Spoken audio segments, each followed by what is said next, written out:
Bismillahirrahmanirrahim. Assalamualaikum warahmatullahi wabarakatuh. Selamat datang di video pembelajaran pada tanggal 26 Januari 2021 di hari Selasa. Ya, pada kali ini Bapak akan mengajar ke subtema 3 masih dalam tema 5 pengalamanku dengan judul subtema 3 pengalamanku di tempat bermain. Dan tentunya di sini Bapak akan mengajarkan pada pembelajaran 1 dan 2. Seperti biasa untuk memulai pembelajaran, marilah kita berdoa dulu. Berdoa dimulai. Selesai. Nah, kalau gitu kita mulai saja. Nah, kali ini kita masuk ke subtema 3 ya. Di pembelajaran 1 dan 2, kalian bisa lihat itu di halaman 116 ya. Di sini ada bacaan. Coba kita baca sama-sama ya.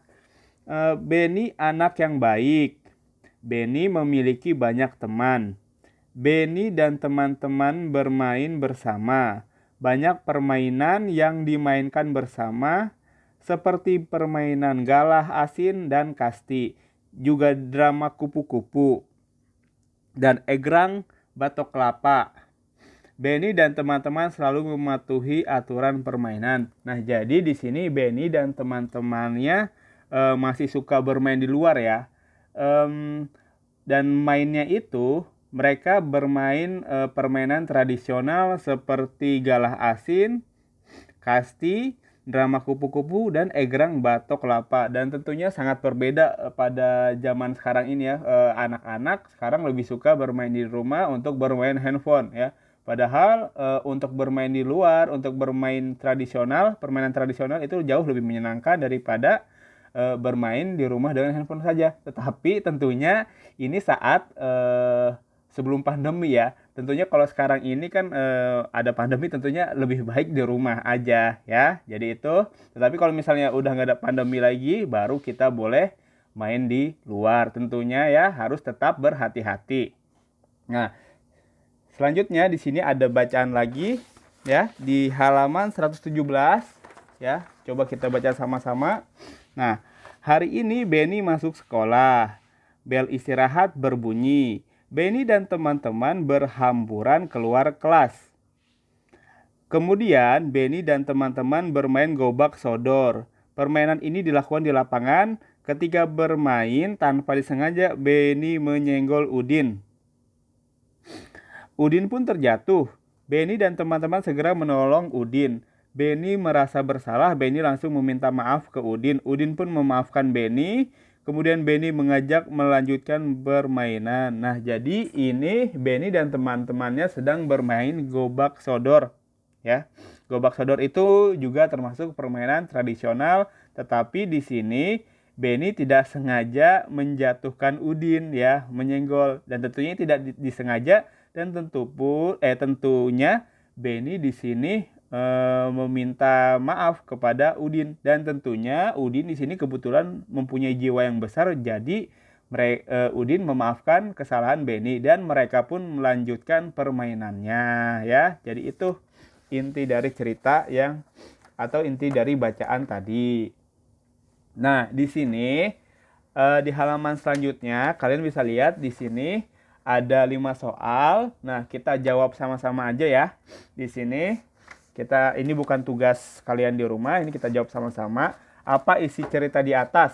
Ada yang tahu?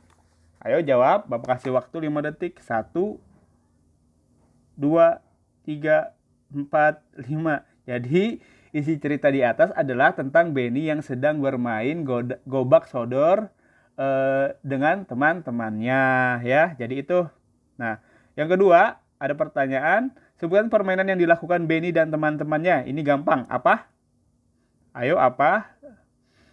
Gobak sodor ya. Jadi yang permainan yang sedang dimainkan Benny dan teman-temannya adalah gobak sodor ya. Yang ketiga, kapan permainan dilakukan? Kapan? Ayo, ada yang tahu? Kapan Benny bermain? Tentunya ketika bel istirahat berbunyi. Jadi pada saat istirahat ya. Mengapa Benny meminta maaf kepada Udin? Ayo, apa jawabannya? Ya, tentunya Benny meminta maaf kepada Udin karena Benny tidak sengaja menyenggol Udin sehingga Udin terjatuh. Jadi Benny harus meminta maaf ya.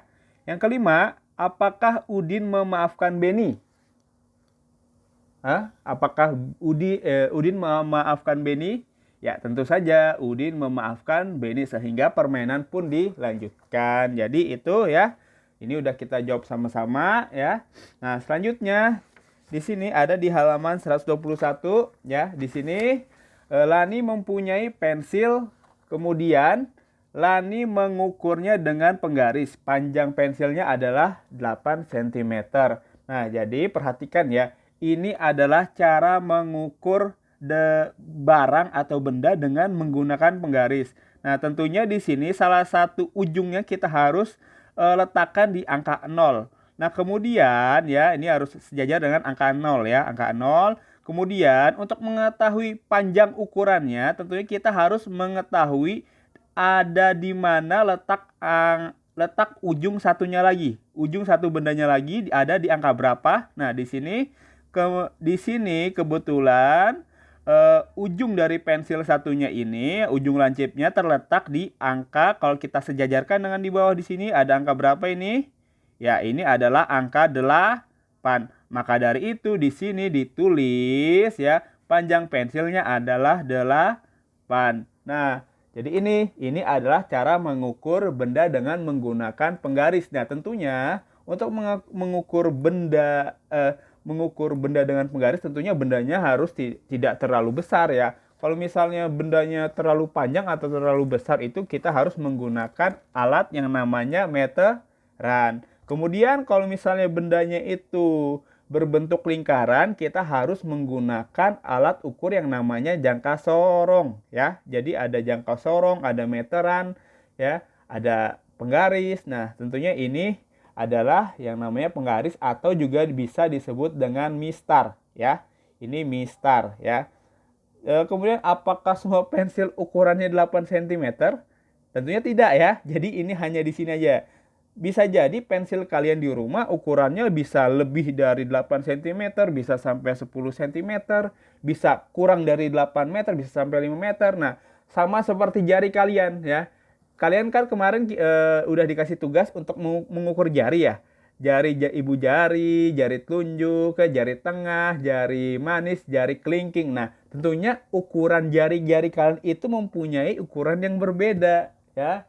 Jadi, tentunya kayak jari yang paling panjang di sini adalah kalau Bapak ini jari tengah ya, mempunyai ukuran paling panjang ya. Sedangkan untuk yang paling pendek itu sebenarnya jempol ya. Jadi jempol ya. Jadi seharusnya ukuran jari kalian itu berbeda-beda ya. Jadi itu adalah cara mengukur benda dengan menggunakan penggaris ya. Nah, selanjutnya di sini ada tugas pertama di sini di halaman 122 dan halaman 123 di sini ya. Kalian bisa lihat di buku tema kalian. Nah, di sini ada Lani ngomong kayak gini. Satuan untuk mengukur panjang benda adalah ada dua macam, cm dan meter ya. Centimeter disingkat menjadi cm ya. Sentimeter disingkat menjadi cm ya. Perhatikan, meter disingkat menjadi m. Nah, 1 meter sama dengan 100 cm atau 1 m sama dengan 100 cm. Nah, ini udah Bapak ajarin kemarin ya, tentunya kalian pasti udah bisa ya. Nah, di sini ada 3 soal ya. Coba nanti kalian jawab. Panjang pintu kamar 2 meter.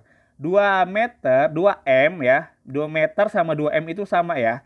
2M sama dengan beberapa cm atau beberapa cm ya. Jadi kalian jawab nih ya. Ingat 1 meter sama dengan 100 cm.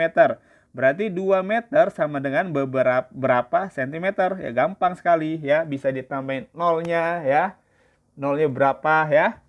Bisa ditambahin nolnya 2 atau dikali 100. Boleh ya. Yang kedua, panjang bambu 400 cm. Panjang bambu tersebut sama dengan titik-titik M. Nah, gampang ya. Kalau M ke CM dikali 100, kalau CM ke M dibagi 100 ya, atau dihilangin nolnya 2. Kalau M ke CM ditambahin nolnya 2 di belakang ya.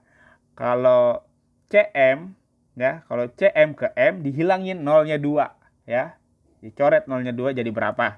Nah, yang ketiga, panjang halaman rumah 1000 cm. 1000 cm ya. 1000 cm itu sama dengan 1000 cm. 1000 cm sama dengan titik-titik M ya. 1000 cm sama dengan titik-titik meter ya. Jadi ini gampang ya. Jadi ini adalah 3 soal yang pertama. Selanjutnya di sini masih ada soal lagi ya. Ukurlah gambar di bawah ini ya. Kalian tidak perlu mengukur benda yang betulan ada di rumah. Misalnya ini ada gambar meja, kalian tidak perlu mengukur meja kalian. Kemarin udah ya. Ada lemari, kalian juga tidak perlu mengukur lemari lagi. Ini ada papan tulis, apalagi ini kan di rumah kalian tentunya nggak ada papan tulis ya. Ini ada kursi ya, ada pulpen, ada tempat tidur. Nah, kalian hanya mengukur gambar ya, panjang gambar yang ada di buku ya, yang ada di buku tema ya. Tentunya pasti sama ya. Jadi tidak ada perbedaan lagi ukuran-ukuran gitu ya. Jadi kalian hanya mengukur gambar ya, tidak perlu digambar ya. Walaupun mengukur gambar tidak perlu digambar ya. Hanya cukup tulis nama bendanya saja. Nomor 1 misalnya meja ya. Ukurannya berapa sentimeter ya. Gambar ya, ingat ya, ukuran digambar, bukan ukuran meja kalian, bukan. Yang kedua di sini ini ada kursi ya. Ada berapa di sini, dari sini ke sini aja nih ya. Ini berapa ukurannya. Yang ketiga ini ada lemari, panjangnya berapa di sini, ukur dari sini ke sini ya. Yang keempat nih ada gambar papan tulis. Ingat ya, yang diukur adalah gambar di buku tema kalian. Jadi diukur dari sini ke sini. Kemudian nih dari sini, yang kelima dari sini ke sini. Yang keenam adalah nih pulpen ya. Jadi gitu aja ya. Sampai sini paham ya. Jadi itu aja, tidak perlu digambar ya. Cukup tulis nama bendanya saja dan cukup ukur digambar saja. Tidak perlu mengukur benda aslinya saja ya. Oke, selanjutnya kita masuk di halaman berapa ini ya? Itu tentunya sekarang di sini ada percakapan ya. Ada percakapan di halaman 127 ya.